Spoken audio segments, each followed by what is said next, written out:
Shalom. Ketemu lagi kita. Oke, hari ini saya mau ajak saudara belajar tentang bagaimana kita bisa membentengi diri kita, karena suka nggak suka setiap hari kita mengalami peperangan rohani. Amin. Dan kita akan belajar sesuatu yang mungkin sepertinya kelihatannya sederhana, tapi itu sangat pengaruh luar biasa dalam kehidupan kerohanian kita. Kita semua ini adalah prajurit-prajuritnya Allah, amin. Pasti kita setiap hari berperang, betul nggak? Ya, untuk itu saya mau bagi sedikit dari firman supaya kita bisa punya pertahanan yang kokoh di dalam Tuhan. Ya, kita harus punya pertahanan yang kokoh di dalam Tuhan. Saya dapat judul khotbah ini ketika saya lagi baca firman, tiba-tiba ada satu kata bahwa ketika kita masuk dalam peperangan tidak ada kata istirahat. Artinya setiap buka mata, tutup mata, tidak ada istirahatnya. Peperangan itu berlangsung terus. Kita bicara peperangan rohani ya. Peperangan rohani akan berdampak kepada peperangan jasmani. Suka nggak suka, setiap hari kita akan berperang. Untuk itu saya mau bagikan sedikit tentang bagaimana caranya kita bisa mengatasi kuasa kegelapan ketika dia berusaha untuk mau merusak hidup kita, berusaha menarik kita untuk semakin hari semakin jauh dari Tuhan. Saya tidak banyak, tapi saya coba untuk merangkum gimana caranya kita bisa merespon dan kita bisa menjalani dalam keseharian kita. Karena tetap aja kita akan berperang tiap hari. Berperang itu artinya ada dampak. Ketika kita menembak, kita ditembak, betul nggak? Ya, ketika kita menembak, kita pasti ditembak. Tembaknya dengan apa? Dengan kebenaran. Ketika kita melucuti semua kuasa kegelapan, dia pasti tidak mau dan dia akan mengintimidasi kita pagi dan malam, dan dia 24 jam. Kalau roh jahat aja nggak tidur 24 jam, kita harusnya juga waspada 24 jam. Setiap hari, setiap detik, sampai mata kita tertutup, baru selesai peperangan kita. Jadi ingat ya, jangan ada yang bersantai, kita harus tetap waspada. Amin. Saya akan menggali satu persatu, walaupun tidak mudah, tapi saya berusaha. Hari ini kita mau belajar gimana caranya mengatur strategi buat gayanya strategi. Waduh, keren ya, kayak saya ini lagi komandan, lagi pimpin pasukan, tapi memang kita pasukan.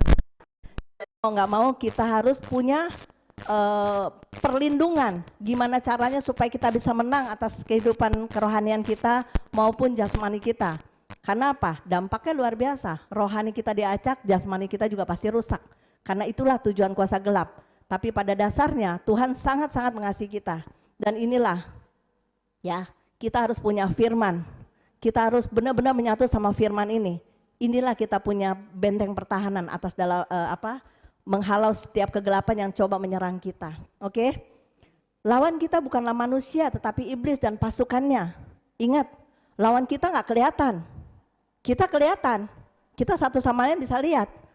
Terkadang kita nggak sadar, kita juga bisa dipakai melalui kegelapan ketika dia dapat hak atas hidup kita. Sehingga apa? Kita bisa merasakan kegelapan itu membuat tidak nyaman bagi seseorang. Tapi Tuhan pernah bilang kan, jangan pernah benci orangnya, kasih orangnya, lawan dibalik orangnya. Dan kita nggak sadar kita semua bisa dipakai, termasuk saya. Ya, kita semua bisa dipakai. Kenapa? Kita juga peperangan tiap hari, buka mata kita peperangan. Terkadang kita juga rasanya nggak sadar kita udah ada buka ruang tembak buat kuasa kegelapan, sehingga ketika kita bersandingan dengan sesama, kita juga bisa jadi batu sandungan. Tapi bukan karena kita mau, kasihi orang-orang yang melewati seperti itu. Karena apa? Untuk itulah kita dibangun satu pasukan yang kuat, saling mendoakan supaya kita bisa berperang sama-sama. Kalau teman kita lagi jatuh, sama-sama bangkitkan, semangatkan imannya, bukan menjatuhkan, ya, bukan menjelekan. Tapi kita semua di sini harus saling menguatkan. Amin. Oke, bagaimana cara iblis dan sekutunya mengalahkan manusia? Ada yang bisa mungkin kasih masukan? Media? Lewat kiri kanan bisa. Ya, lihat ya, kayak misalnya Rusia lawan Ukraina. Atau mungkin kemarin kita lihat Israel lawan Iran. Apa yang diincar? Apa yang diincar sama Israel? Supaya tidak bikin ulah nuklir. Betul? Ya. Roh jahat juga akan melihat titik lemah kita loh. Dia akan mengincar sesuatu yang untuk membongkar semua supaya dia bisa menghancurkan hidup kita. Ya, dia kenal kita baik, dia tahu persis apa kelemahan kita, apa keinginan kita, kekurangan kita, dan dia cari titik lemah itu. Oke, dia tahu titik lemah kita, dia tahu keinginan kita, dia tahu ketakutan kita, dia tahu semua kepahitan, kekurangan kita, semua dia tahu. Tapi gimana caranya untuk dia bisa bekerja supaya itu bisa terrealisasi untuk menghancurkan kita? Ya, untuk masuk dalam diri seseorang dia perlu jalur. Dia butuh jalur. Apa itu? Dia perangin pikiran kita. Inilah sumbernya. Ya, ingat ya. Selalu orang kalau diintimidasi, ketakutan, otaknya mulai jalan dulu. Betul enggak? Ya. Waduh, kalau gue gini, sama kayak saya terintimidasi. Ntar gue bisa nggak ya nyampein? Tapi selalu Tuhan bilang, aku yang berbicara bukan kamu. Walaupun benar, saya rasa sepertinya nggak layak saya berdiri di sini mau nyampein apa ya. Tapi setiap kali Tuhan ulang-ulang cuma ingetin, aku yang berbicara bukan kamu. Itu kan firman Tuhan, betul nggak? Artinya kalau saat ini saya memberi kesempatan untuk saya berbicara, karena saya tidak mau dari dasar hati saya, tapi biar firman Tuhan yang berbicara. Dan firman itu untuk kita semua, termasuk saya, untuk mengubah kita supaya kita kuat untuk melawan kegelapan. Ya, jadi pertama dia mau menghancurkan ini nih. Ini peperangan yang paling diincar sama kuasa gelap melalui pikiran. Kalau pikiran kita udah mengembara, saya pernah sharing sama teman-teman waktu itu. Pernah nggak sih kalau kita lagi ngalamin doa, tiba-tiba lagi doa serius, fokus, pikiran kita jalan-jalan. Waduh, ini ntar ke sini, ini gini. Kayak kita mau balikin, masuk lagi. Fokus lagi. Sering nggak ngalamin gitu? Ya. Tapi itu kita harus melatih supaya jangan sampai keluar-keluar lagi mengembara. Karena apa? Sulit loh, sulit. Karena itulah intimidasi itu. Kita baru gini, cabut HP belum ya? Ntar gue lagi doa meledak lagi. Ya, gue udah matiin kompor belum ya? Gue udah begini begitu dan banyak. Ketika baru mau masuk doa, peperangannya udah banyak banget. Rasain nggak? Ya, apalagi pas kita lagi mau doa, totonya ada anak kita yang lagi nangis, lagi sakit atau semua. Sepertinya banyak yang terhenti. Gua ambil dulu untuk lihat ada apa keadaan anak, atau gue masuk dulu dalam hadirat Tuhan. Itu peperangan. Jadi ingat ya, kita akan belajar sama-sama gimana caranya jangan sampai pikiran kita bocor. Kalau di sini kita udah masuk terintimidasi, pasti ke sininya dia langsung masuk akses yang lain-lain. Masuk dalam kelemahan-kelemahan kita, dia mulai intimidasi, dia mulai cari-cari kesalahan, dia mulai bikin ulah. Sehingga apa? Sehingga kita akhirnya kalah. Ya, teman-teman, jadi ingat ya, kalau sampai kita terintimidasi, semua dia berhasil membongkar sini. Karena cuma satu ini jalurnya untuk masuk, pikiran kita. Ya, sedikit aja. Baru kita mau doa, kayaknya rohani gitu. Kita baru mau doa, tiba-tiba, gue doain dia nih suka bener nggak bener gini. Kan saya pernah khotbahkan di sini ya. Kalau doa jangan pernah sibukin orang lain deh, suruh berubah terus. Ya, kalau doa udah fokus saja. Tuhan, tolong saya supaya saya bisa berubah. Otomatis ketika kita berubah, terkadang juga tanpa perkataan bisa merubah orang lain. Ya. Karena apa? Kadang kalau kita doa ada aja balasannya. Sok suci loh, sok bersih loh, nggak bisa. Terkadang kita aja bisa dirasain nggak sama orang. Kalau kita belum bisa dirasain, artinya kita harus kembali untuk koreksi. Amin. Oke, sampai mana nih? Oh ini dia. Pikiran manusia adalah pusat medan perang yang akan dihancurkan iblis. Dan dia cuma satu strateginya, hancurkan pikiran kita supaya dia dapat seluruh tubuh kita. Amin. Iblis harus menguasai dan menaklukkan pikiran saudara supaya saudara kalah dalam berperang. Ketika dia berhasil mengintimidasi kita melalui pikiran, barulah pintu terbuka. Kan Pak Ferdi pernah khotbah kan, portalnya terbuka, ya. Dan baru dia masuk untuk merusak hidup kita. Nah, sekarang saya cuma kasih ayat-ayatnya, semua ada di firman Tuhan. Semua ada di firman Tuhan. Saya kasih ayat-ayatnya untuk gimana caranya kita mempertahankan diri. Ini kita perang terus loh tiap hari. Ya, bahkan sampai kita tutup mata. Tujuannya apa sekarang saya tanya? Peperangan kita tujuannya apa? Ada yang bisa jawab? Tujuan peperangan kita untuk apa sih? Coba kita lagi bayangin kalau lagi perang pasti ada tujuannya.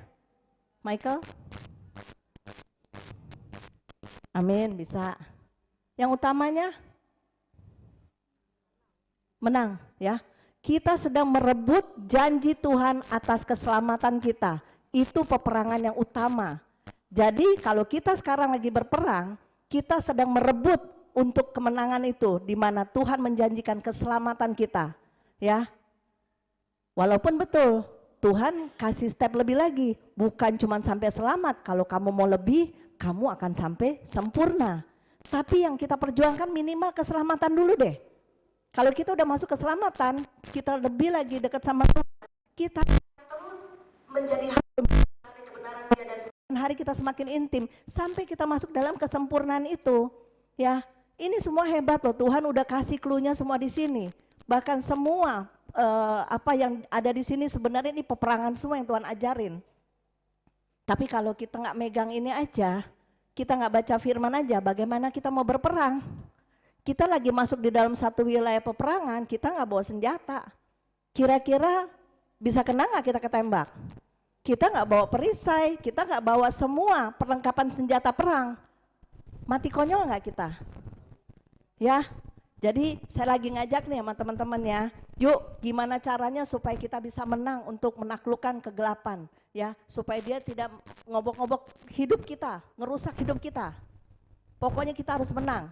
Kita raih dulu untuk yang utama adalah merebut kemenangan itu dalam keselamatan. Amin. Oke, coba kita Efesus 6 ayat 12.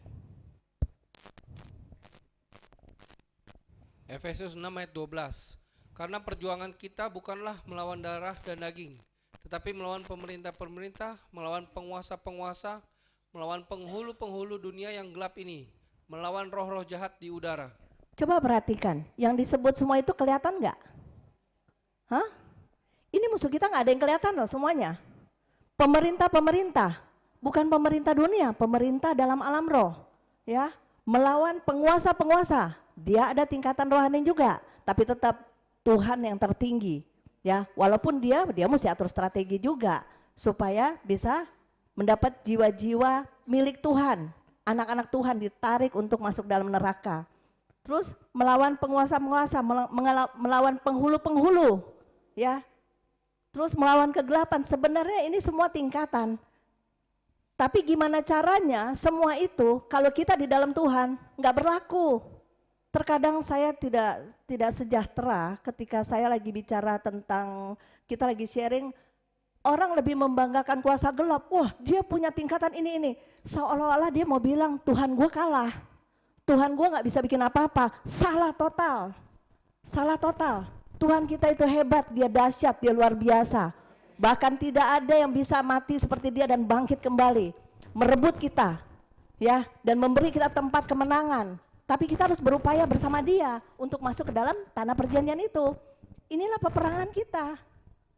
Kita semua dikasih kesempatan sama Tuhan. Banyak sekali clue-cluenya, rumus-rumus dia untuk kasih tahu kita supaya kita bisa menang. Tapi sekarang kita cari Tuhan aja enggak. Kita mau berperang, bagaimana kita mau menang kalau kita sendiri juga tidak punya kebenaran firman. Cuman ini senjata kita yang dia latih untuk kita bisa berperang. Amin. Ya. Fisik atau kita terlihat. Lawan kita terlihat seperti yang dikatakan firman tadi di Efesus 6 ayat 12 tadi. Semua nggak kelihatan, kita kelihatan.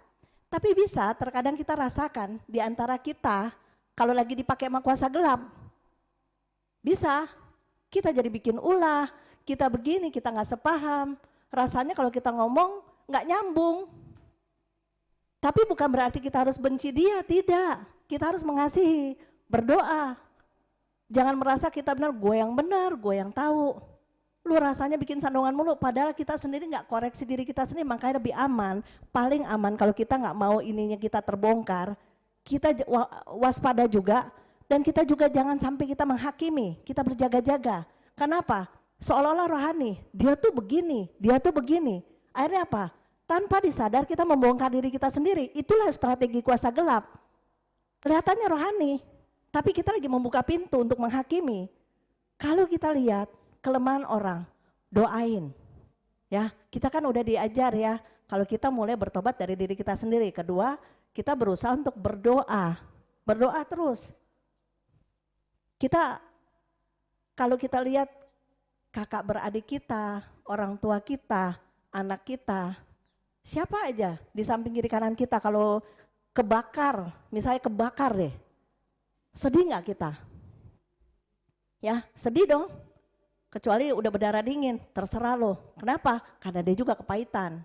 Makanya kita bilang, aduh jangan deh. Kita punya program loh, Tuhan udah kasih clue-nya, Tuhan kasih kita tanah perjanjian. Di sini nih kita sedang bertanding iman dengan benar. Kita harus berperang, kita dilatih melalui firman supaya kita bisa menang. Ya, oke. Untuk itu kita perlu membangun suatu pertahanan supaya iblis tidak bisa masuk ke dalam kita. Kita butuh pertahanan, ya, kita butuh pertahanan. Untuk mengalahkan iblis dan pasukannya, kita harus memiliki apa?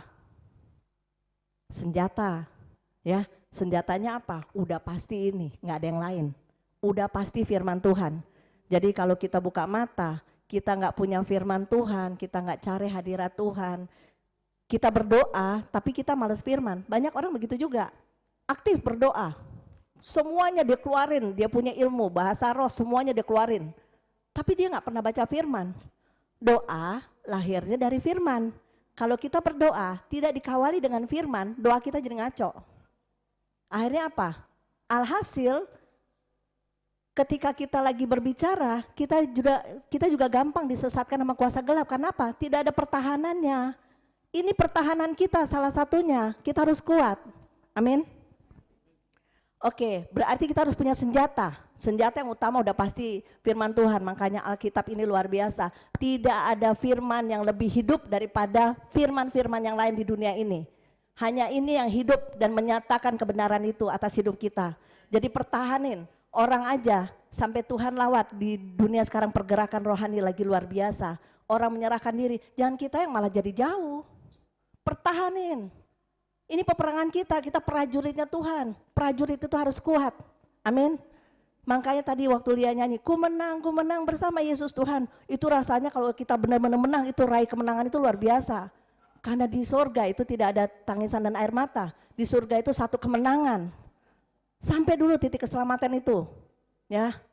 Tapi kalau kita terus melatih, bukan cuma sampai keselamatan, tapi sampai kesempurnaan. Amin. Ya. Oke, Rasul Paulus berkata di 2 Korintus 10 ayat 4, coba kita baca. 2 Korintus 10 ayat 4. Karena senjata kami dalam perjuangan bukanlah senjata duniawi, Ya. melainkan senjata yang diperlengkapi dengan kuasa Allah yang sanggup untuk meruntuhkan benteng-benteng. Nah, senjata kita cuma kuasa Allah, enggak ada yang lain. Ya. Banyak orang bilang begini, gue mesti bela diri, gue mesti belajar. Jadi kalau sampai ada orang lagi mau datang, kalau di film-film kan bilangnya, entar kalau gue diperkaos gimana ya? Bahaya, gue ada senjata, gue bisa bikin dia sakit supaya gue enggak diganggu. Gak bisa begitu. Pertahanan senjata kita yang paling ampuh adalah kuasa Tuhan. Amin, kuasa Tuhan, gak ada yang lain. Kalau misalnya orang-orang yang memang orang-orang tertentu yang diutus untuk bekerja berkaitan dengan perlindungan bangsa kita, wajib mereka harus ikut bela diri, tapi harus memakai di tempat yang pas. Bukan mentang-mentang kita udah ban hitam. Habis itu kita main hajar orang aja, orang jalan kalau salah mepet kita gebuk. Padahal kita dikasih perlengkapan itu ketika kita masuk dalam tugas kita, tugas mengawal negara kita, itu baru kita pakai. Tapi buat orang-orang yang nggak perlu, maksudnya orang biasa, udahlah kita percaya perlindungan Tuhan itu sangat-sangat sempurna. Ya, pernah kan saya kasih kesaksian di sini ketika seseorang lagi pulang malam, anak gadis, ya dia lagi pulang. Di terowongan itu ada banyak sekali orang-orang pemabuk. Tapi kalau dia pulang, dia mesti putar jauh pulang. Dia pulang ke rumah itu pulang malam, pulang kerja. Kalau dia pulang lewat jalan yang normal, putarnya jauh sekali. Tapi karena ada satu jalan pintas, tapi kebetulan di jalan pintas itu harus lewat bawah terowongan. Dan itu banyak orang pemabuk, orang obat-obatan dan segala macam. Tapi anak perempuan ini dia punya iman, karena dia punya hubungan baik dengan Tuhan. Ketika dia jalan, biasanya ada banyak orang yang diperkosa di situ, bahkan ada yang dibunuh, ya. Tapi lihat, ketika dia lagi jalan, dia jalan masuk ke dalam terowongan. Dari jauh dia udah minta perlengkapan Tuhan karena dia bersama dengan Tuhan. Tuhan sangat berkuasa. Ketika dia lewat, orang-orang itu udah namanya kegelapan ya, orang udah nggak sadar, yang mabuk-mabuk udah mulai mau nutupin jalan dia. Tapi lihat, kenapa tiba-tiba kok terbuka, dia bisa lewat terus. Satu hari ketika perempuan ini ke gereja, dari antara kerumunan orang-orang itu, mereka juga pergi ke gereja. Dan orang itu bertobat, dia bersaksi, dia bilang begini, ketika saya biasanya suka nyabulin perempuan, saya suka nyakitin segala macam. Tapi waktu dia lihat perempuan itu jalan lewat situ, dari jauh dia lihat ada terang yang luar biasa menyertai dia. Dia lihat terang yang luar biasa menyertai dia. Alhasil ketika mereka mau menghadang, namanya juga mereka lagi dalam kegelapan. Kegelapan akan menyingkir ketika Tuhan hadir terang Tuhan. Mereka semua kayak seperti nggak punya kemampuan untuk mau memblokade. Akhirnya mereka minggir semua dan perempuan itu dengan tenang bisa lewat sampai rumah. Dan dia bersaksi, dia bilang, anak perempuan ini ketika dia lewat terowongan itu, kami punya hati yang untuk merusak dia, mau memperkosa dia, mau menyakiti dia. Tapi lihat, bersama Tuhan tidak ada satu tangan pun yang bisa menyentuh dia. Bahkan ada pertobatan yang terjadi. Lihat ya, tanpa perkataan, peperangan itu sudah dimulai. Sadar enggak? Kita semua ini punya otoritas, kita punya kuasa. Kita bisa pakai. Tapi pertanyaannya, mau enggak kita mempercayakan hidup kita sama Tuhan? Makanya senjata yang paling ampuh, sekali lagi coba. Saya minta sama-sama deh. Tapi pelan-pelan jangan ngebut-ngebut. Sekali lagi di 2 Korintus 10 ayat 4 baca sama-sama. 3, 2, 1, ya.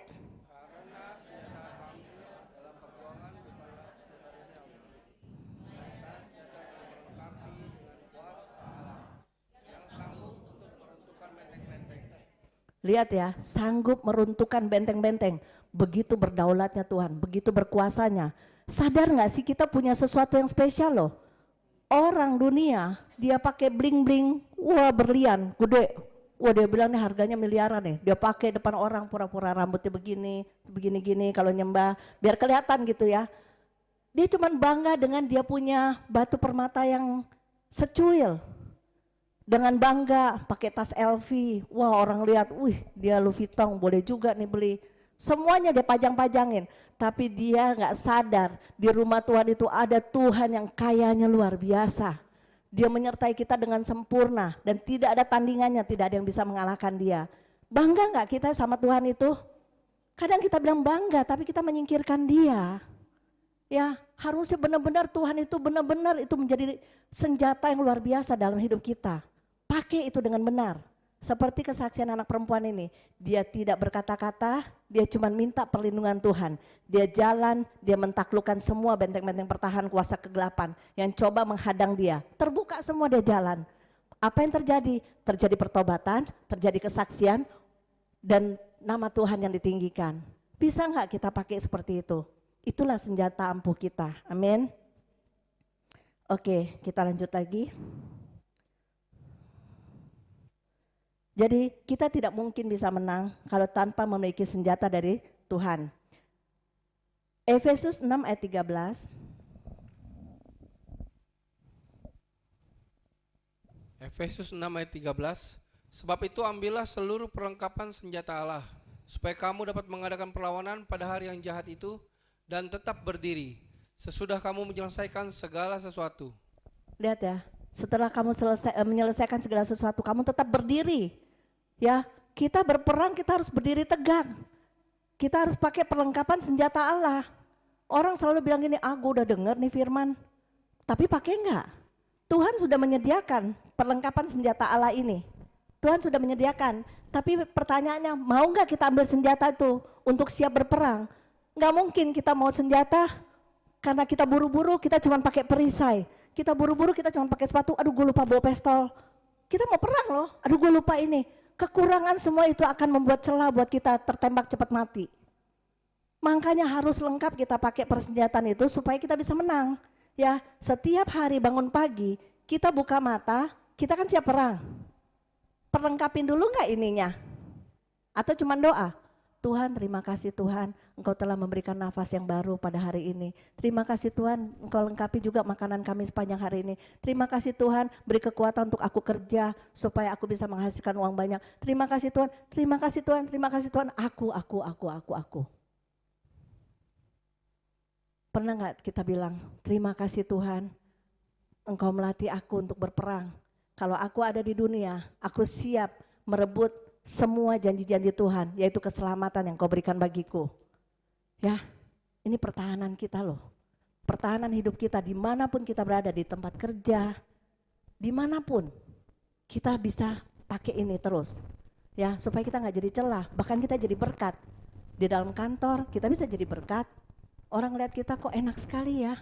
Kayaknya banyak sekali yang bisa dirasakan, walaupun kita nggak banyak ngomong. Seperti saya pernah cerita sama Pak Ferdi, saya punya teman di kampus. Orangnya biasa-biasa aja, nggak terlalu menarik. Tapi yang menarik perhatian kami semua, mahasiswa. Setiap pagi dia datang ke kampus, itu ada satu ruangan di atas, kita sebutnya Cemara Buana. Itu tempat anak-anak, kalau anak mahasiswa suka camping atau apa, itu tempat nongkrong mereka. Tapi kalau dalam kegiatan mau masuk kuliah, itu kosong. Itu teman saya itu, dia satu tingkat di atas saya. Dia selalu naik ke atas dan dia berdoa di situ. Tiap hari, kita pikir ngapain sih dia naik ke atas, tapi tiap hari dia berdoa di situ. Nah kita yang anak-anak muda, yang mahasiswa ini, maaf ya, namanya kita bilang, so fanatik tuh orang gini. Tapi terus jadi perhatian buat kita.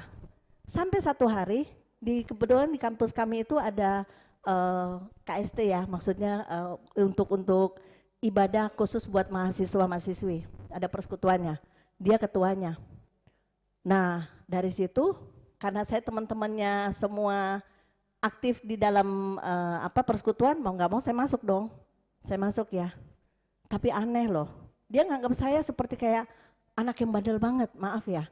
Sampai waktu saya nganterin Pierre sekolah, dia bisa utus teman-teman kuliah untuk datang ke tempat saya nganter Pierre ke sekolah.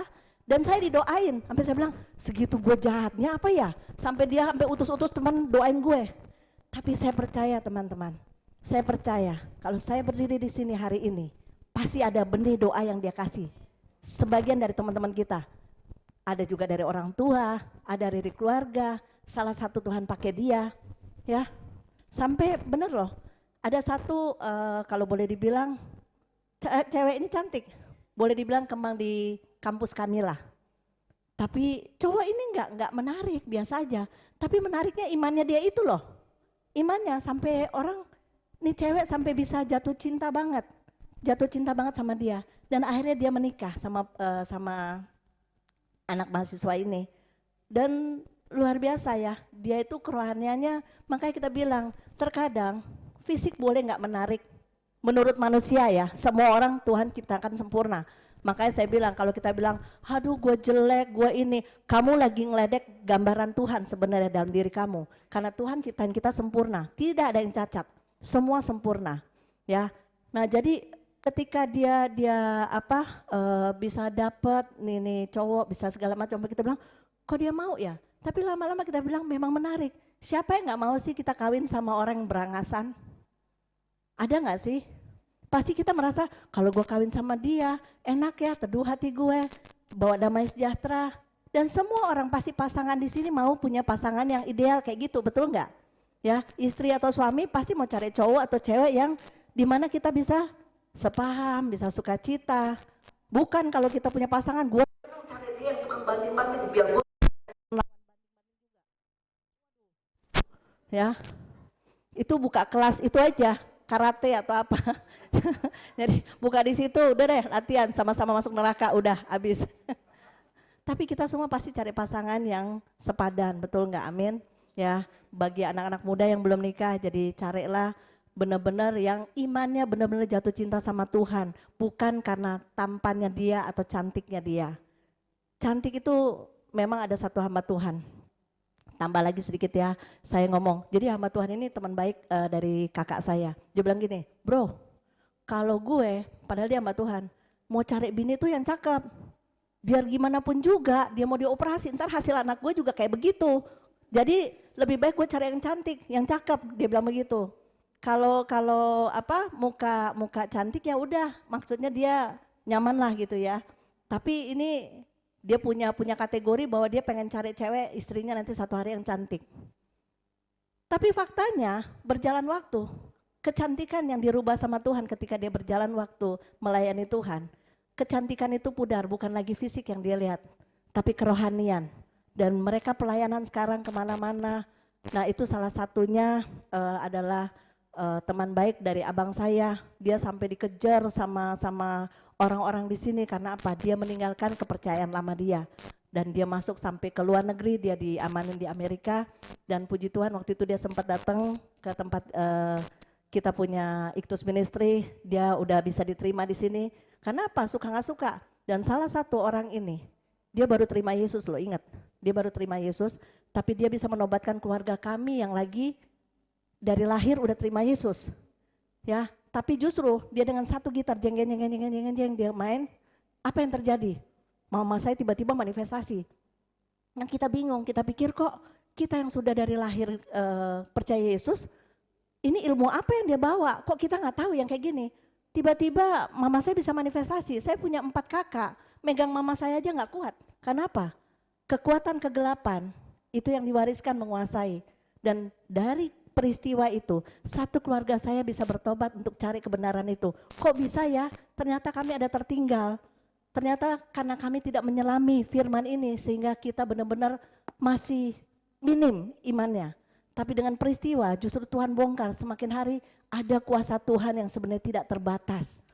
Tapi kita yang membatasinya, makanya kita bilang kalau mau ngalamin satu kuasa Tuhan yang tidak terbatas, alami bersama dia, hanyut tenggelam dalam hadiratnya, masuk dalam keintiman sama Tuhan. Supaya apa? Itu senjata yang paling ampuh yang kita perlukan. Amin. Oke. Perhatikan ada kalimat yang berbunyi tetap berdiri, betul nggak? Hah? Ya, sesudah kamu menyelesaikan segala sesuatu, artinya tetap siaga, jangan lengah karena peperangan tidak ada kata istirahat. Saya cuma mau bilang, jangan lengah ketika kita habis berperang, gue udah kalahin, udah selesai nih, habis itu kita lengah. Kalau kita lengah, itulah momennya kuasa kegelapan untuk mulai menyerang kita. Jangan pernah lengah. Peperangan itu terus, buka mata rohani kita, buka mata jasmani kita untuk terus mengisi hubungan kita sama Tuhan, supaya dia tidak bisa menyerang kita. Ya, walaupun kalian pasti mikirnya, bagaimana kita kan perlu tidur gini. Lah kalau kita udah dikawalin sama Tuhan, kenapa kita mesti takut? Itu yang maksudnya hubungan 24 jam. Kita bisa minta perlindungan Tuhan, tapi kita juga tutup pintu rapat-rapat. Apa yang kita bikin salah, kita bereskan saat itu. Supaya apa? Ketika kita tidur, tidak ada serangan juga. Dalam tidur pun kita diberkati sama Tuhan. Amin. Oke. Artinya tetap siaga, jangan lengah karena peperangan tidak ada kata istirahat.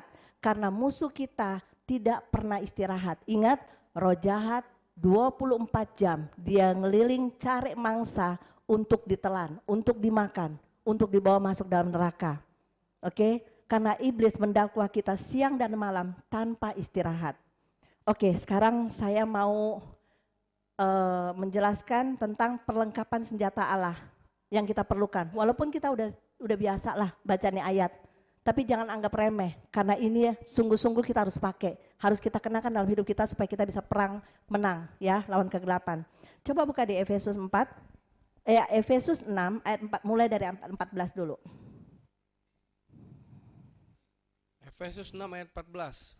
Jadi berdirilah tegap, berikat pinggangkan kebenaran dan berbaju jirahkan keadilan. Ya, ini salah satu ya perlengkapan senjata Allah. Saya akan kupas satu-satu sedikit demi sedikit. Berdiri tegap artinya berjaga-jaga, teguh dalam iman, berpegang pada kebenaran, tetap setia, tidak goyah. Berdiri tegap itu kita tidak boleh goyah, ya. Iman kita harus mantap di dalam Tuhan. Jangan kita udahlah kita ke sana dulu, kita dibawa angin gampang, diombang-ambingin sama kuasa gelap. Kalau kita nggak berdiri tegap, kita gampang dibawa sama kuasa gelap. Dia bawa kita hanyut dalam kegelapan. Jadi kita harus berdiri tegap, jangan goyah. Amin. Paulus berkata pada jemaat Korintus di 1 Korintus 16 ayat 13, coba dibaca.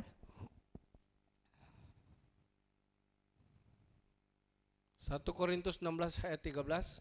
Berjaga-jagalah, berdirilah dengan teguh dalam iman, bersikaplah sebagai laki-laki dan tetap kuat. Nah, ini Tuhan ajar kita untuk kita tetap kuat, kita teguh dengan iman. Ya, jangan gampang diombang-ambingin. Kita harus kuat, jangan menyerah untuk merebut keselamatan yang Tuhan janjikan melalui iman percaya kita.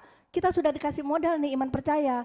Nah, peperangan kita itu untuk merebut keselamatan itu, perjuangkan itu. Tapi banyak orang yang kalah karena jabatan, rela meninggalkan kepercayaan kita sama Tuhan. Ya, banyak kan orang karena jabatan, wah demi jabatan nih gue mesti naik nih. Kita harus ikutin aturan dari kuasa dunia ini supaya kita bisa dapat jabatan itu. Akhirnya kita rela ninggalin Tuhan. 2, karena cinta rela meninggalkan Tuhan juga. Karena kecantikan atau ketampanan seseorang. Kita rela juga ninggalin Tuhan. Segitu murahkah harga Tuhan bagi kalian? Ya, Tuhan mati, habis dia punya darah untuk kita. Dia habisin semua yang ada di dalam tubuh dia, gak tersisa. Bahkan ketika lambungnya ditusuk, cuman mengeluarkan air udah gak ada darah lagi. Nah kita manusia berdarah dingin, bisa-bisanya cuman untuk sekejap kenikmatan kita meninggalkan Tuhan kita. Hati-hati, perjuangkan itu. Jangan kita jadi seperti Esau-Esau di dunia ini, ya. Rela meninggalkan kenyamanan kita untuk sesuatu yang sementara, bukan sesuatu yang kekal. Ya. Karena kepahitan, rela tidak mengampuni. Ini salah satu celah juga. Nggak bisa. Kalau kita mau berhubungan sama Tuhan, Tuhan itu kudus. Tuhan itu penuh kasih. Kekudusannya tidak bisa dicemari dengan kepahitan-kepahitan yang ada di dalam kita. Makanya dibilang, apa yang keluar dari mulut berasal dari hati. Kalau hati kita kotor, hati kita jahat, ketika kita ngomong sama orang, mau firman kek, mau apa kek, tetap firman Tuhan berkata, najis di hadapan Tuhan. Kita mengkotori orang lain. Kita menyembah, kita mengotori juga atmosfer. Karena apa? Hati kita tidak kudus, Tuhan kita kudus. Ya, itu salah satu. Kita kalah dalam berperang. Karena apa? Kita punya ego. Kita nggak peduli dengan perasaan orang lain, padahal Tuhan mati buat sesama. Nah, Tuhan bilang kita kan harus serupa dengan Tuhan.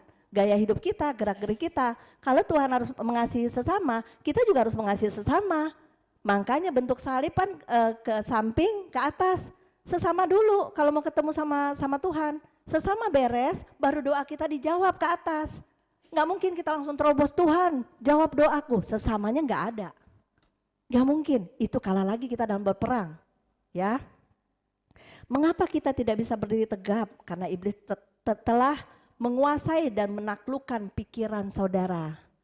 Makanya kita bisa goyah, kita nggak bisa tegap. Karena iblis mulai intimidasi. Nih kita ini di sini terus nih, kita pakai pikiran terus jalan. Ya, Amsal 25 ayat 19.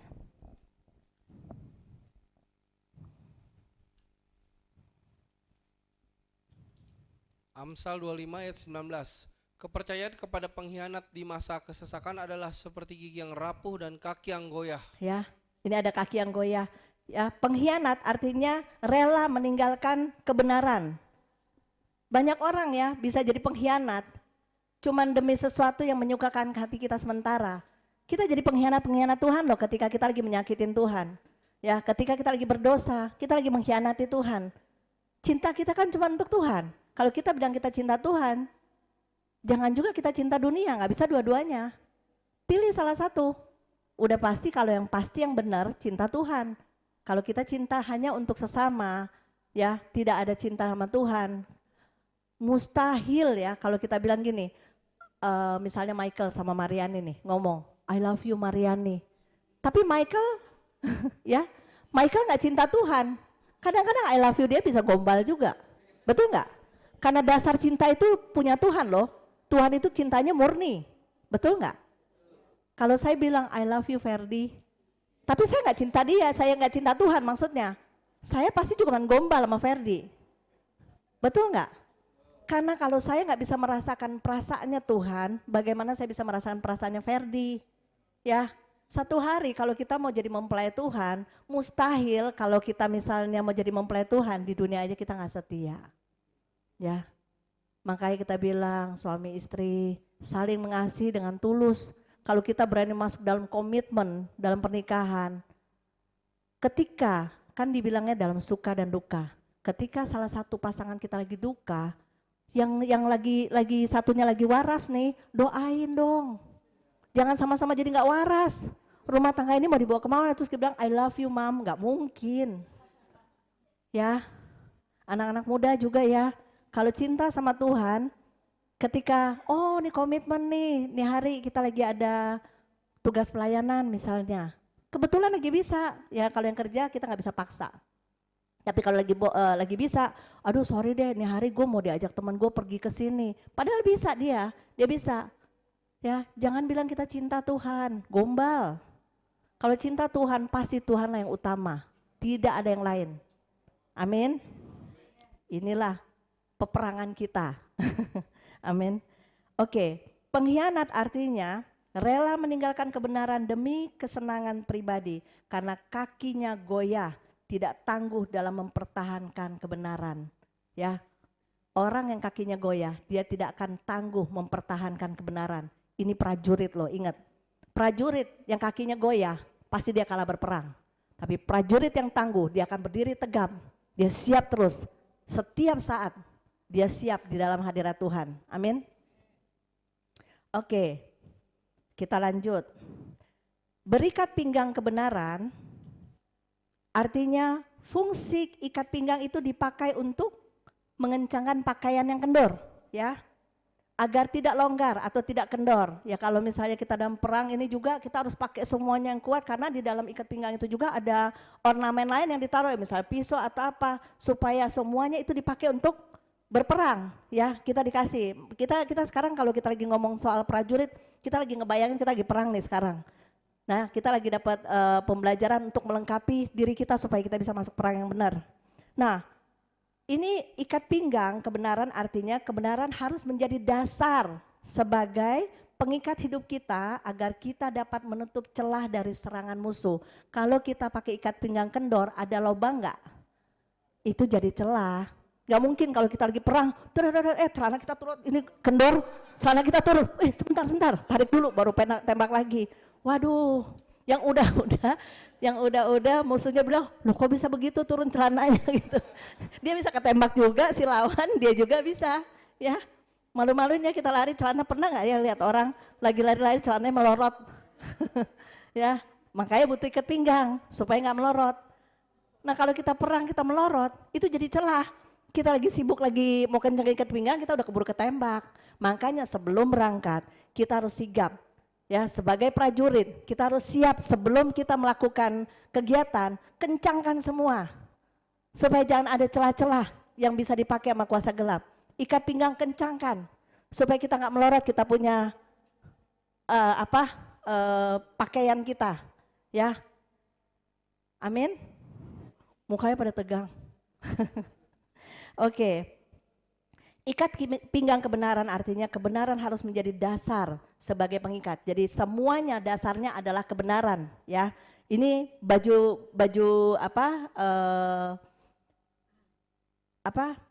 perang kita, ya. Kita harus jangan sampai kita teledor kalau kita pakai baju perang. Amin. Jika iman kita kendor akan menjadi celah bagi kegelapan untuk menyerang kita. Coba baca di Roma 12 ayat 11. Roma 12 ayat 11. Janganlah hendaknya kerajinanmu kendor, biarlah rohmu menyala-nyala dan melayanilah Tuhan. Nah, jangan kendor, rohmu harus menyala-nyala. Kita harus on fire terus di dalam Tuhan, supaya kita berjaga-jaga selalu. Ya, kalau kita kendor, kita lengah sedikit aja. Makanya kenapa kalau kita masuk dalam praise and worship atau kita masuk dalam ibadah, itu duduk. Karena apa? Kita lagi perang loh, lagi hancurin kuasa kegelapan di dalam alam maut. Jangan bersantai. Kita harus masuk benar-benar, nyembah benar, pakai power. Kalau kita nyanyi, kita pakai power. Ada orang lagi nyanyi, haleluya, haleluya. Wah, udah ditembak itu. Ya, nggak bisa. Kalau kita nyanyi haleluya, ingat ya, di Alkitab itu 12 kata haleluya itu cuma kata 12 kali. Itu bahasa tertinggi penyembahan kepada Tuhan. Makanya saya senang banget lagu itu. Itu bahasa tertinggi loh, penyembahan dalam Tuhan. 12 kali kata haleluya. Enggak kebetulan. Jadi lihat ya, ketika kita nyembah ulang-ulang haleluya, jangan kaget kalau roh jahat juga rasa terbakar panas. Kenapa? Ini pujian tertinggi buat Tuhan. Haleluya 12 kali. Oke. Jika kita tidak menggebu-gebu dan tidak haus dan lapar akan firman Tuhan, kita akan sulit menolak dosa. Ya, ketika kita diajak bermain judi, kita jadi nggak bisa, udahlah lo ikut aja, lo nggak usah main, lo cuma nonton. Walaupun kita nggak main, tapi ketika kita duduk situ kira-kira sia-sia nggak waktu kita? Ya, itu lagi ada dosa di situ. Kita nggak ikutan, tapi kita ada di situ. Kita lagi menyetujui sebenarnya walaupun kita nggak main. Kita lagi duduk-duduk sama mereka juga. Sia-sia waktu kita, karena hal lingkungan itu tidak membangun iman kita. Betul nggak? Ya.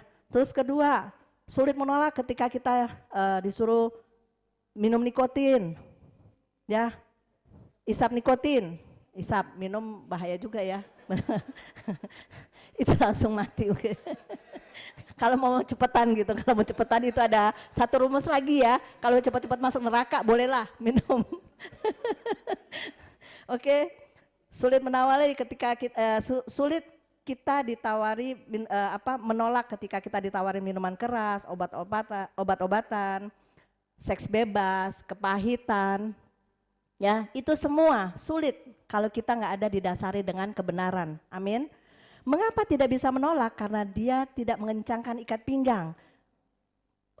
Tidak mengencangkan ikat pinggang kebenarannya, sehingga baju perangnya kedodoran dan ada celah musuh yang dapat masuk. Amin. Lanjut, berbaju jirah keadilan.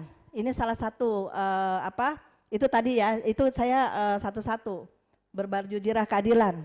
Bahasa aslinya harusnya bukan keadilan tapi kebenaran. Pak Ferdi pernah khotbah di sini, bahasa aslinya bukan keadilan tapi kebenaran. Baju jirah merupakan salah satu senjata untuk melindungi bagian dada kita. Ya, bagian dari sini ke sini nih, ini perlindungan. Di mana di balik dada kita banyak organ tubuh yang sangat vital. Ya. Nah, di balik baju jirah kebenaran terdapat misalnya salah satunya paru-paru. Kenapa saya sebut paru-paru? Paru-paru itu berkaitan sama pernafasan. Betul nggak? Ya, saya kemarin buka, kenapa paru-paru ya? Coba saya pengen tahu. Tapi waktu saya baca ya memang paru-paru itu semuanya nafas dalam bahasa Ibrani itu ruah. Ya, atau bahasa Yunani-nya pneuma artinya roh dan angin. Nafas kan nggak mungkin kita kelihatan. Kalau Lina lagi nafas ada warna hijau, keluar biru, keluar hijau, keluar hijau. Itu kelihatan. Nafas nggak kelihatan seperti angin, betul nggak? Ya, dan angin yang erat hubungannya dengan nafas atau roh yang menghidupkan, yang berasal dari Tuhan. Jadi paru-paru ini penting dilindungi supaya apa? Ini organ-organ vital loh yang dalam perlindungan. Karena apa? Ada nafas yang Tuhan berikan bagi kita. Coba baca di Kejadian 2 ayat 7. Kejadian 2 ayat 7. Ketika itulah Tuhan Allah membentuk manusia itu dari debu tanah dan menghembuskan nafas hidup ke dalam hidungnya. Nah, itu aja sampai di situ. Saya cuma tekanin Tuhan mengembuskan nafas. Jadi nafas yang kita punya ini adalah dari Tuhan. Karena langsung dari Tuhan menghembuskan kepada kita. Hargai nafas yang Tuhan berikan bagi kita. Pakai nafas itu untuk memuliakan Tuhan. Jangan sampai kita pakai nafas kita untuk sembarangan. Kita tidak memuliakan Tuhan. Ya, makanya ini ada salah satu. Boleh ada jantung, boleh ada semua dalam tubuh kita, tapi nggak ada nafas nggak hidup juga. Makanya salah satu organ yang vital banget itu kita harus pakai baju jirah itu supaya kita nggak diserang. Kan kalau musuh pasti dia mau nunjuk tombak kan, kalau kena sini mati deh.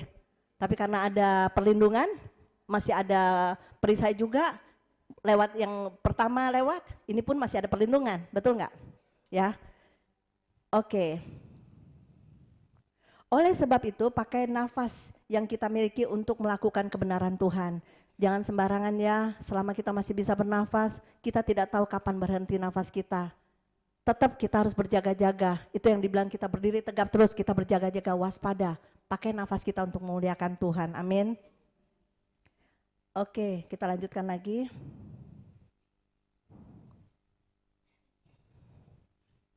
Di balik baju jirah kebenaran terdapat hati. Hati juga ada ya. Menjadi pusat dari pikiran, perasaan, kehendak, dan motivasi seseorang. Coba kita baca di Matius 15 ayat 19.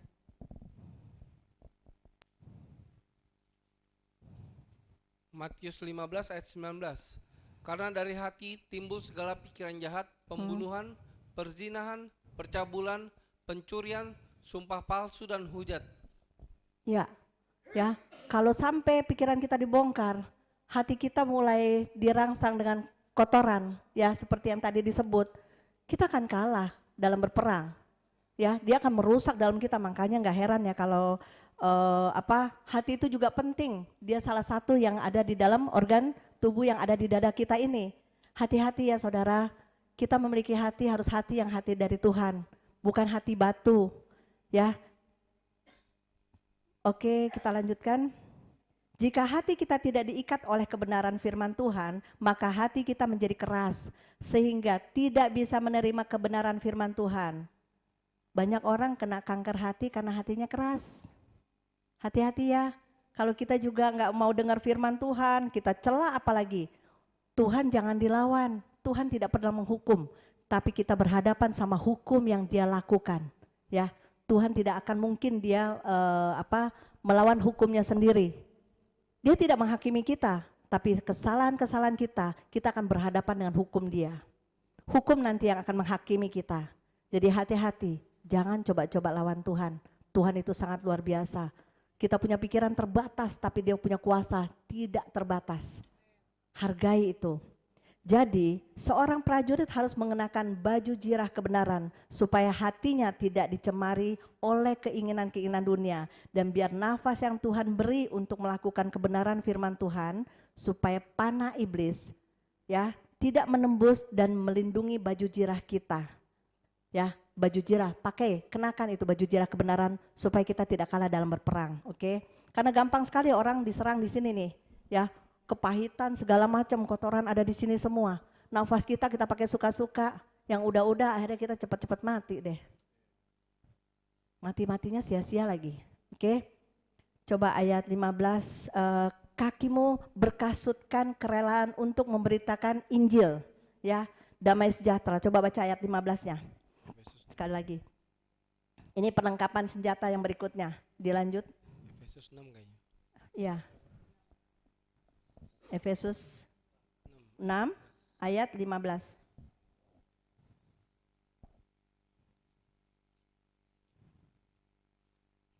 Efesus 6 ayat 15. Kakimu berkasutkan kerelaan untuk memberitakan Injil, damai sejahtera. Ya, berkasut artinya kesiapan seorang prajurit untuk bergerak dan bertindak. Kesiapsiagaan seseorang prajurit dalam perjalanan misi Tuhan, ya. Jadi kita harus sigap, kita harus siap. Kerelaan untuk memberitakan firman, kita harus siap sedia selalu. Tuhan mau pakai kita kemana, kita mau dibawa ke sini, mau dibawa ke situ, kita harus siap setiap saat. Ya, seorang prajurit tidak boleh menolak, apalagi memberitakan kebenaran firman Tuhan. Kita harus siap siaga. Amin. Injil damai sejahtera artinya memberitakan kabar baik.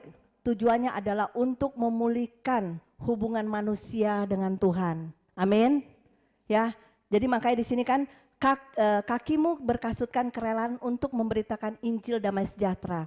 Jadi seorang prajurit yang siap menjalankan misi untuk memberitakan Injil damai sejahtera demi memulihkan hubungan dia dengan Tuhan. Ya, jadi banyak orang-orang di sana yang terhilang, dia sudah mengenal Tuhan, tapi hidupnya tidak di dalam jalurnya Tuhan. Nah, kita ini dipakai sama Tuhan sebagai prajurit-prajurit itu diutus untuk memulihkan hubungan mereka juga sama Tuhan. Ya, supaya mereka juga bisa mengenal Tuhan dan mereka kembali ke jalan Tuhan. Bagi orang-orang yang belum mengenal Tuhan juga kita siap untuk menabur itu supaya mereka juga punya hubungan sama Tuhan. Yang satu dipulihkan hubungan sama Tuhan, yang satu lagi untuk mengenal Tuhan yang kita sembah itu. Jadi kita banyak sebenarnya PR kita, tapi tergantung kita sendiri. Mau nggak kita kasih makan itu? Mau nggak kita siap sebagai prajurit itu? Dimanapun kita berada. Ya, jangan pernah, saya cuma ingetin satu, jangan pernah taruh perasaan kita di atas perasaan Tuhan. Kalau perasaan kita di atas perasaan Tuhan, kita yang masih jadi Tuhan. Kita sulit sekali untuk dikendalikan, tidak mungkin bisa kita maju. Amin. Taruh perasaan Tuhan di atas kita, supaya kita bisa dikendalikan. Itu yang dibilang hatinya lembut.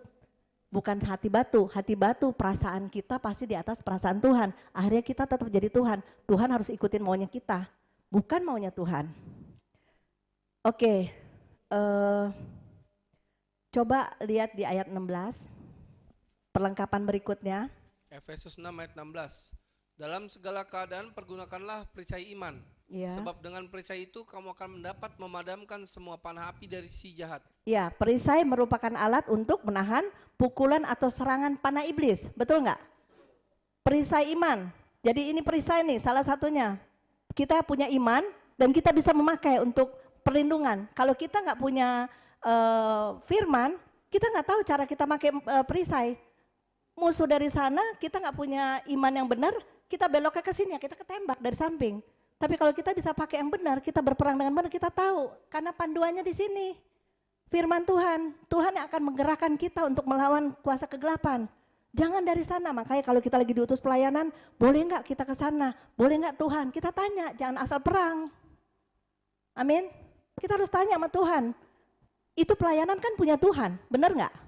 Nggak asal-asalan loh kita main masuk perang, nembak ke sini, nembak ke situ. Akhirnya apa? Banyak kita kalau dalam konseling, kata pendeta ini harusnya begini Bu.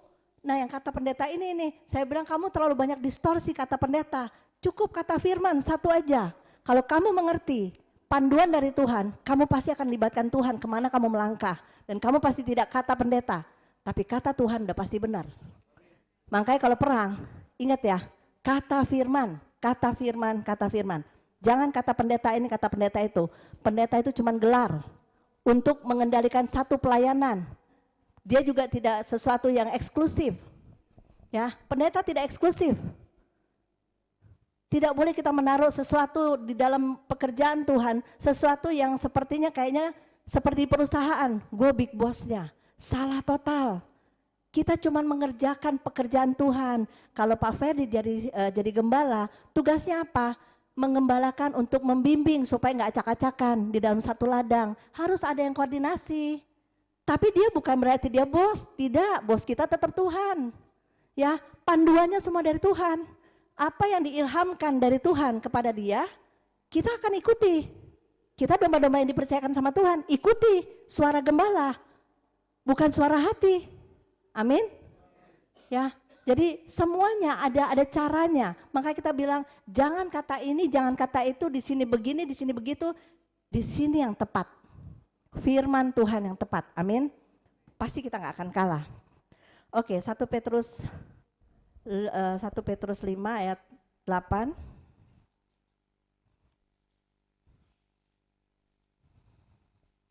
Satu Petrus 5 ayat 8. Sadarlah dan berjaga-jagalah. Lawanmu si iblis berjalan keliling sama seperti singa yang mengaum-ngaum dan mencari orang yang dapat ditelannya. Serem gak ya? Sebenarnya bahasanya kalau orang anggap enteng, pasti kayaknya gak ada dampak, biasa aja. Tapi sebenarnya, lihat kata-kata ini bukan sesuatu yang kita harus anggap remeh.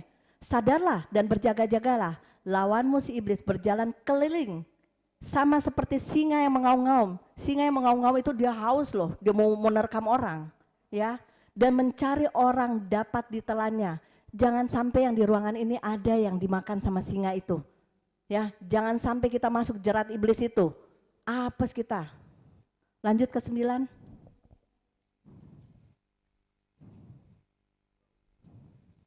Ayat 9 lanjut. Tadi 8, sekarang ayat ke 9-nya. 1 Petrus 5 ayat 9. Lawanlah dia dengan iman yang teguh, sebab kamu tahu bahwa semua saudaramu di seluruh dunia menanggung penderitaan yang sama. Seluruh dunia menanggung penderitaan yang sama. Kita yang mengakui percaya sama Yesus, mereka juga lagi berjuang loh di sana. Mereka lagi berjuang mencari jiwa-jiwa supaya tidak terhilang. Apa kita punya sumbangsi di sini? Apa yang kita lakukan buat Tuhan? Ada nggak seperti saudara-saudara kita yang di sana? Lihat ya, di tempat-tempat yang minoritas, mereka sampai bisa bangun gereja-gereja di bawah-bawah, apa yang dibilang gereja-gereja yang tersembunyi. Tapi lihat ya, pertumbuhannya luar biasa. Nah kita di sini pakai AC enak. Baru hal-hal kecil aja, aduh makanannya nggak enak nih, siapa yang masak nih? Aduh ini begini, ini begitu. Udah makan gratis, protes lagi. Itu nggak tahu diri banget. Tambah lagi makanan orang yang dijual kagak bayar lagi. Parah kan? Ya, ini mau peperangan di dalam lingkungan aja kita udah kalah perang. Ya, aduh gue lupa bayar. Minggu depan aja. Minggu depan kita udah nyanyi, udah sebulan, setahun kita masih lupa. Kasihan loh yang kasih punya makanan.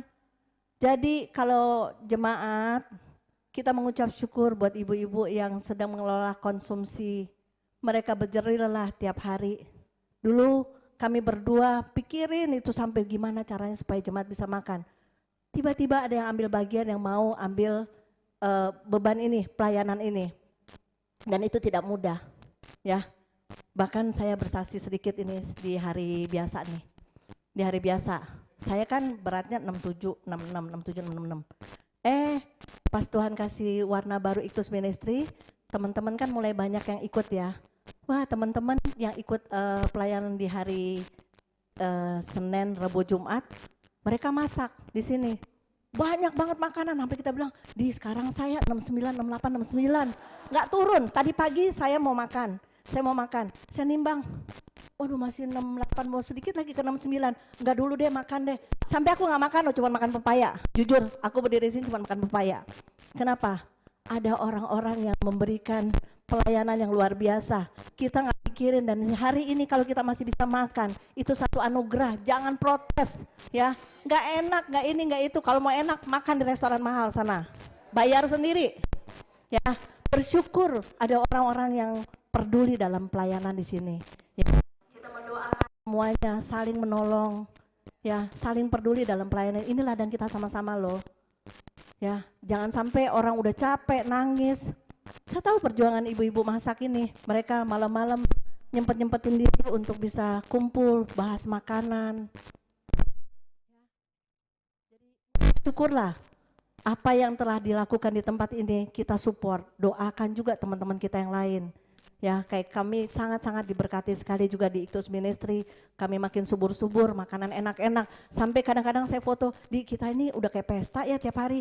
Ntar Bu Kusuma bawa es buah, entar lagi si Heni yang masak, teman-teman lain ada aja. Bahkan kita kalau pulang masih bisa bungkus-bungkus loh, babungkus. Enak loh. Ya, jadi kalau yang mau nikmatin makan di hari Senin, Rabu sama Jumat, boleh ikut doa pagi sama-sama ya. Karena kita setiap mulai Iktus sekarang, kita ada doa pagi dulu. Kita nyembah Tuhan, baru kita masuk dalam doa untuk mulai sesuatu aktivitas. Kita duluin Tuhan. Jadi itu untuk melatih kita juga.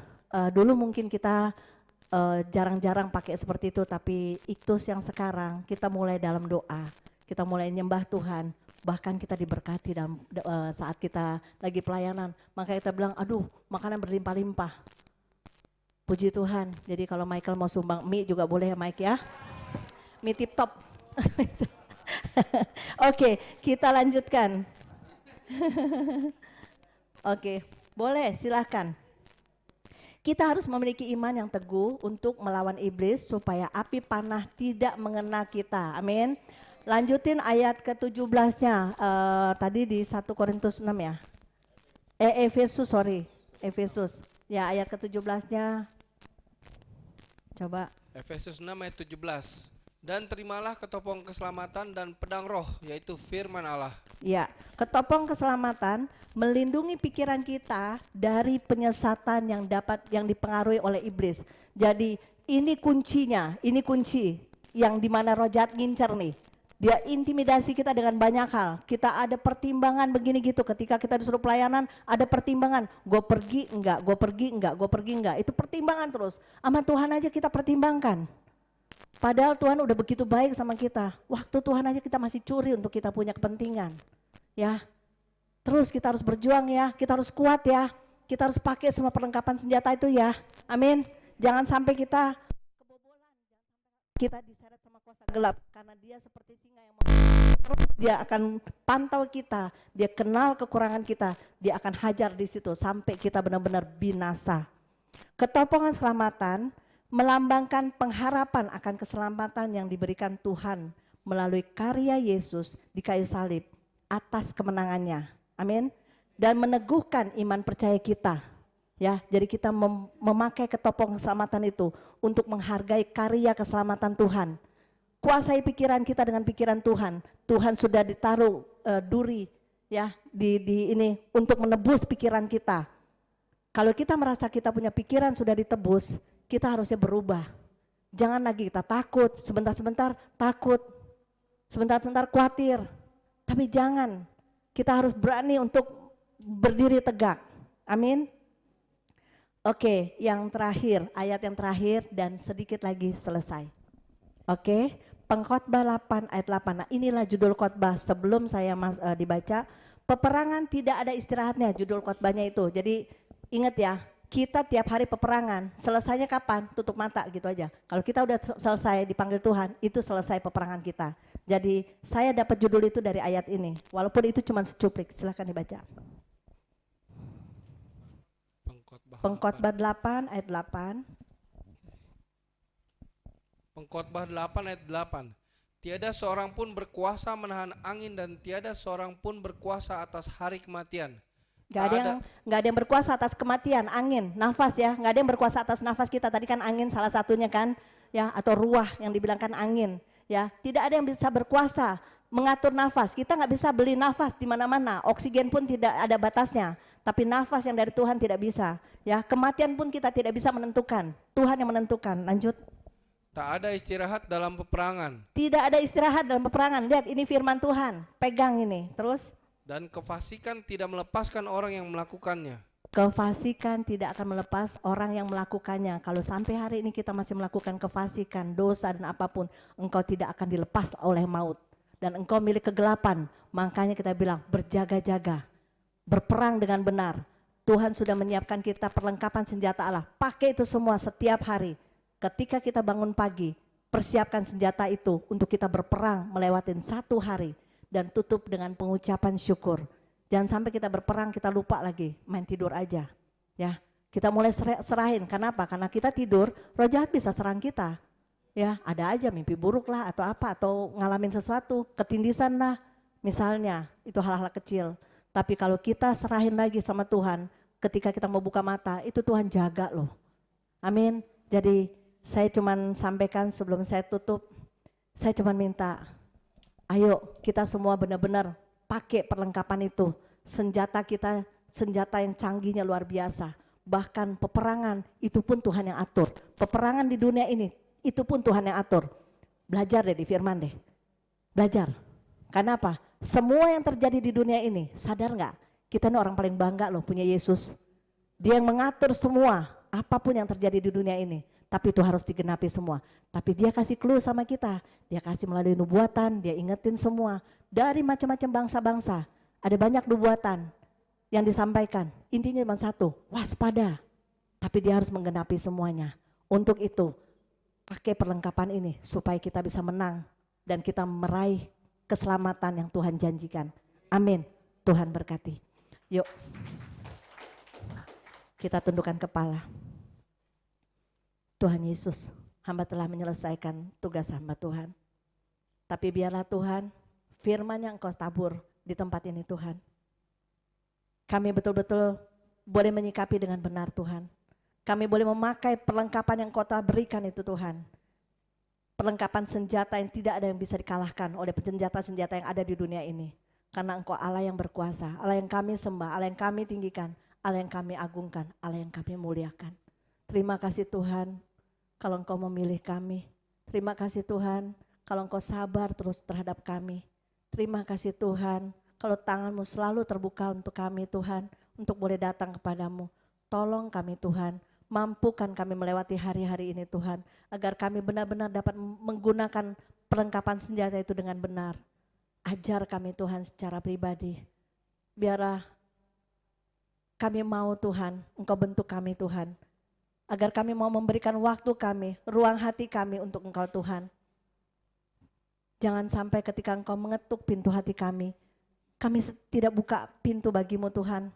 Tapi ketika Engkau kembali ke surga dan kami kembali ke surga, kami mengetuk untuk Engkau buka.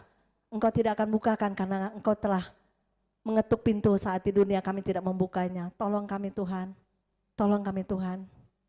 Agar kami betul-betul bisa membuka hati kami Tuhan, masuk ke dalam kami, bongkar semuanya. Agar kami mau membersihkan hidup kami Tuhan, untuk dapat dinikmati Engkau Tuhan. Terima kasih Bapa, kami serahkan semua doa ini ke dalam tangan kasih-Mu. Materaikan apa yang telah dicapai melalui doa pada siang hari ini. Materaikan semua dengan darah Tuhan Yesus Kristus. Dan hamba serahkan semua ke dalam tangan kasih-Mu. Di dalam nama Tuhan Yesus Kristus kami berdoa dan kami mengucap syukur. Haleluya. Yang percaya katakan amin. Tuhan berkati.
Tapi